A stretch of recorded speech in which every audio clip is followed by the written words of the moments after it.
I'm Jessica Bordenaro, and this is... Jodi Bordenaro. And where do you teach, Jodi? I teach in Homer Glen at a school called Goodings Grove School. Very cool. How long have you been teaching there? This is my 10th year. I just ended it today. Very exciting. What do you teach at Goodings Grove? I'm the general music teacher. Okay, what grade level is it at? Kindergarten through 4th grade. Very cool. So, I'm going to ask you a few questions about your teaching, if that's all right. Sure. All right, so the first question is, do you have a general philosophy of teaching, and if so, what it is? My general philosophy is to teach to all different kinds of students. And even though I teach music, I teach to the development of the whole child.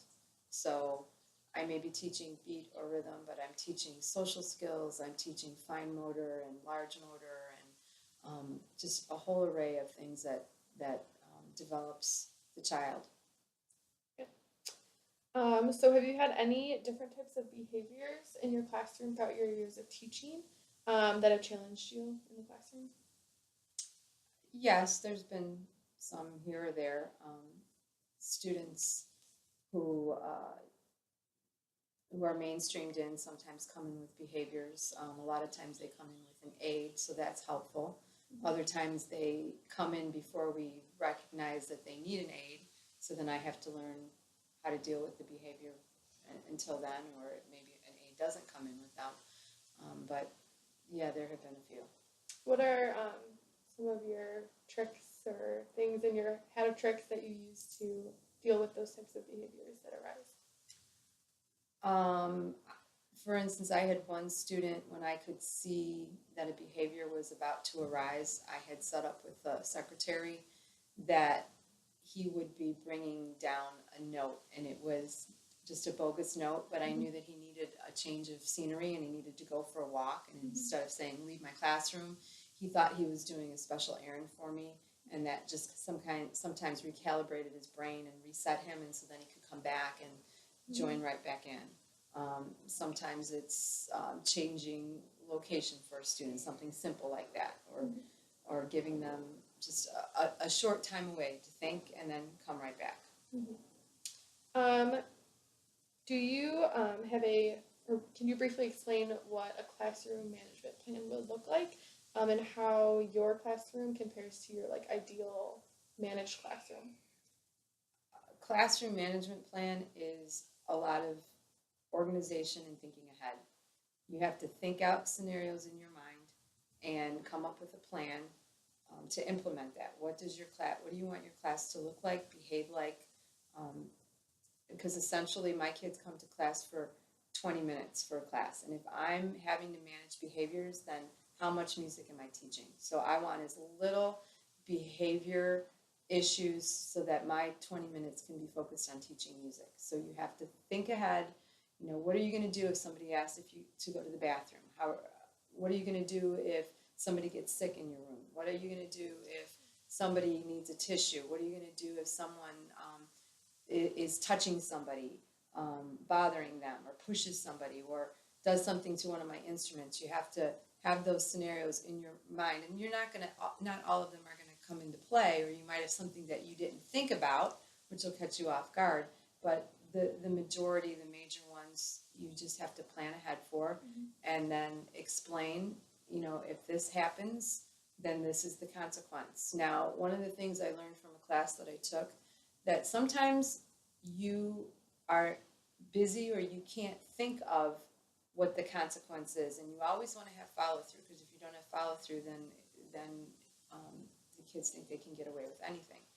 So one of the things that you could do is you don't have to let them know right away what the consequence is. You can say, you've earned 3 warnings. You need to see me after class so we can talk about a consequence. Maybe you don't even know what that consequence is going to be. You can talk about, well, what do you think a fair consequence would be? I can tell you what I would think a fair consequence would be. What do you think? And then you might compromise with that student on what the consequence is if you don't have one set up in place, because it's different for every kid. So how did you approach your first day teaching at your first job? Sorry, your drink.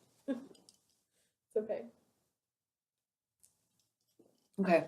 So when you first approached your first day, do you approach it very strictly and stern or lenient? And then how does that affect the dynamics of your class? I usually try to find some kind of an activity, something fun, something that again involves the whole child, so they're just not sitting there listening to me tell them what they can or can't do.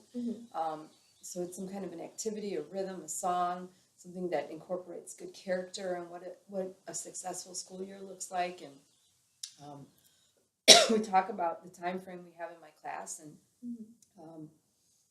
how we want to utilize that whole time for making music and having fun.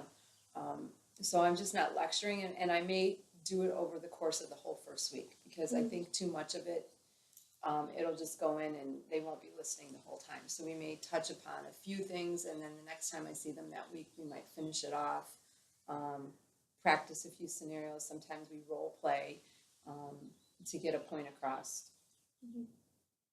So when you have your students in the classroom, do you have rules and expectations up in your classroom and let your students know that the first day, or do you write them with your students, or come up with them together? How do you?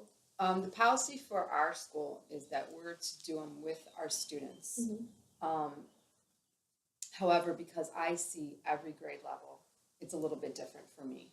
So I don't post my expectations the first day. What I do is I use a system, my rules, for instance, I use a natural sign from music, and I put it up on the board. And this is a natural sign. What does it mean? And then we talk about natural things that we do. And is it natural to want to come into music and talk and just say whatever you want? Yeah, we all want to do that. But will we get very much done? So what would you think about a rule that says it's natural to want to talk, but we need to raise our hand and wait our turn? And we discuss it, and we talk about it, and then I end up posting my rules at the end of the first week after discussion. And it's kind of like I already have them written, but I've kind of leaded the discussion so that they have some ownership in it. But I can't have different rules for every class or every different grade level, because it would just drive me crazy. Right, that makes sense. So how do you approach a student that's not obeying the rules and expectations for your classroom?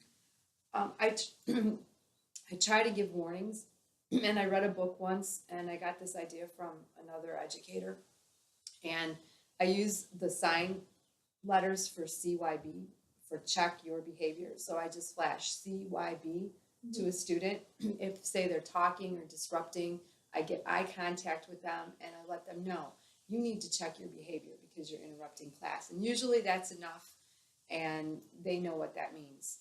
If it continues, I might go over to them and softly say, check your behavior.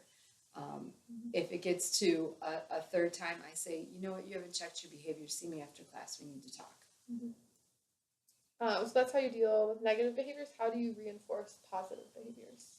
We have a program at our school in which we give, it's called Mustang Money, and it's given to students who show good character. And I think part of good character is being a respectful listener, not talking when the teacher's talking. So there's a lot of behaviors that go along with good character. So sometimes I'll reward a student with a Mustang Money. I got out of the habit of saying, oh, Joey, you're being such a good listener right now. Because then you start getting kids go, well, I'm listening too, and well, so am I, especially in kindergarten. So I might just say, especially in a kindergarten class, wow, I heard 5 children out of 20 singing with me. And they all start thinking, was I one of the 5 or not? And then we'll sing the song again, and oh, lo and behold, now I have 18 kids singing. So I'll do things like that. If one of your students is discouraged because they are not able to perform the skill that you're doing with the class, how do you address that? Usually I'll try to give them positive feedback, like, we're not all going to develop it at the same pace, so we'll just keep practicing, and we might do it again another time, and you'll get better at it then. Or some kids don't get good at this until next year, and I don't get too much of that, because music is about freedom of expression and practicing, so I'm not looking for perfection. But I mean, if there's something written that they bomb on. Mm-hmm. You know, I encourage them to come and get extra help from me during recess, and I always allow kids to retake things until they have mastered something. Mm-hmm. How do you feel that your prior education helped prepare you for classroom management? It's been a long time since my undergrad, so I mostly remember more of my graduate classes and some of the workshops and things I've taken just for continuing ed. Mm-hmm. And a lot of the graduate classes I took, and there was a whole course on classroom management that was very helpful, and a lot of different workshops. I get a lot of ideas, and you're just constantly finding tools, and you know you have this invisible toolbox, and it all goes in, and then you pull out things as you need them, and constantly refreshing and getting new ideas because our society is changing and kids are changing every year. Mm-hmm. So I know that Goodings Grove is a pretty diverse school, and then music itself has like a lot of diversity in it. You learn about a lot of different cultures and things. How do you think that your cultural background has influenced how you interact with your students in the classroom? I don't know my cultural background. I think I don't know. Or how your students, how you deal with the cultural backgrounds in your classroom and how you address those, maybe? We have a lot of kids who they don't speak English at home, so sometimes I'm not sure if the children are looking at me strangely because they don't understand the concept I'm teaching, or if they don't understand what I'm saying because they don't know the vocabulary. I do a lot of modeling to cross that barrier. If they don't understand with words, then they maybe can see it demonstrated. So especially with young kids, there's so much more visual, so I do a lot of that. I like to do things from other cultures. The kids really like it. We have a large Polish, Lithuanian, and Arabic culture, so if you do anything from those cultures, they really, really like that, and they appreciate it. And if you put it in a program, I notice that parents appreciate that too. But again, I try to be diverse and do a lot of cultures that they don't know. So now looking back on your career, I know your career's not over yet, but is there anything you would do differently with classroom management, how you handle situations with students, anything that you would change? I think that's a question you ask yourself at the end of every year. Mm-hmm. You know, what am I going to do different next year? And I always try to make notes at the end of the school year, things that worked really well, things that didn't work well, so that when I come back in August, I can review my list and be like, oh yeah. So I don't think that's something that you necessarily say at the end of your career. I think if you're an effective teacher, you're asking yourself that throughout the year, and especially at the end of the year, and then during your continuing ed, whether you do it during the school year or in the summer, it's time to get new ideas and refresh that, because it always needs refreshment. Are you able to integrate the convictions of your faith into the public school setting at all?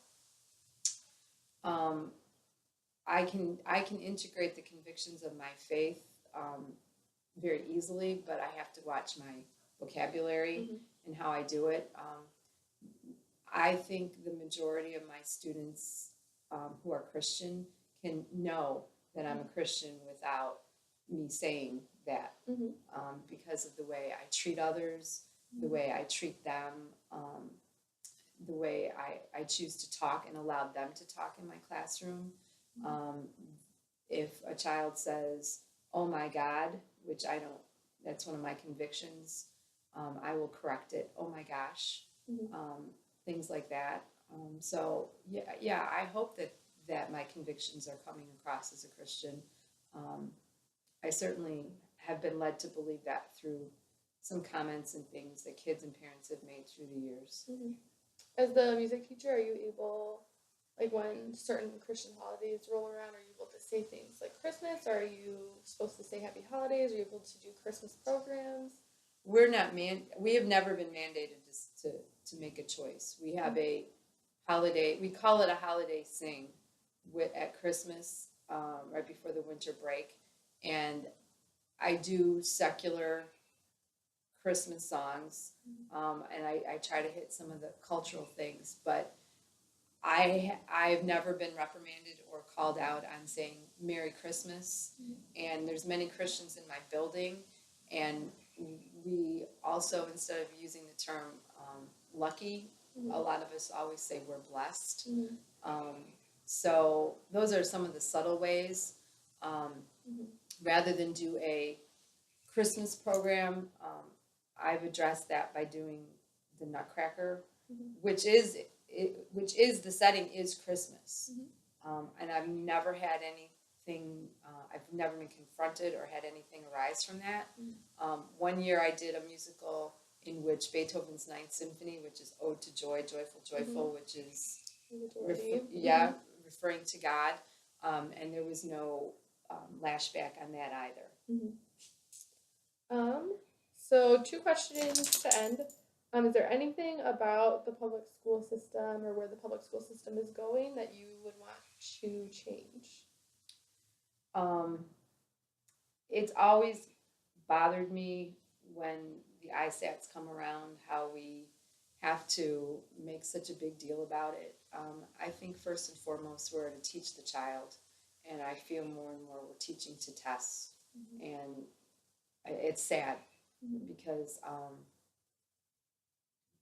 we need to be teaching children for the real world, not for something they need to pass on a piece of paper so our schools can qualify for funding. All right, and then finally, is there any advice you want to give upcoming teachers on classroom management or just any advice in general? Classroom management is key. I really do believe it. And for example, I had a class this year with a teacher, and that class was one of my most out of control classes that I've ever had. And after finding out a few things, I found out that there was very little classroom management, and those kids came in with a lack of respect by the end of the year. And these are kids that I had from kindergarten, and this was 4th grade, and I saw them drastically change in a year because they had a teacher that didn't enforce good classroom management. It was anything goes. And I think it's really key. So gear your toolbox up. All right, thank you very much, Mrs. Bordenaro, for interviewing with me for this project. You're welcome. All right.